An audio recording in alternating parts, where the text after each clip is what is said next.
শুধু অভিনয় দিয়েই নয়, গ্ল্যামার আর ফ্যাশন স্টেটমেন্টে নিজেকে প্রতিনিয়ত মেলে ধরছেন মেহজাবিন চৌধুরী।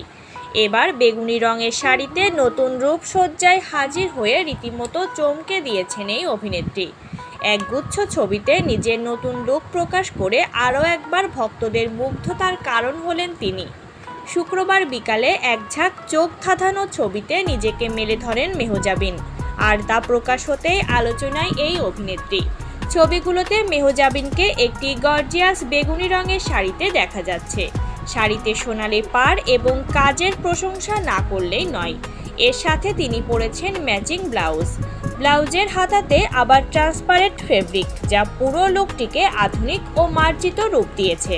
অলংকার হিসেবে তিনি বেছে নিয়েছেন সোনালি রঙের চোকার এবং কানের দুল। তার হেয়ার স্টাইলও ছিল বেশ আকর্ষণীয়। চুলে একটি সুন্দর খোপা করেছেন তিনি, আর সেই খোপায় পরা একটি অলংকার তার রূপের মাত্রা আরও বাড়িয়ে দেয়, যা তার এই পুরো সাজে এক রাজকীয় আবহ তৈরি করে। এই পুরো লুকের পেছনে থাকা কারিগরদেরও প্রশংসায় ভাসিয়েছেন মেহজাবিন। এদিকে মন্তব্য ঘরেও একের পর এক প্রশংসা বইছে অনুরাগীদের। সব মিলিয়ে ভক্তরা তার সৌন্দর্যেরই তারিফ করছেন।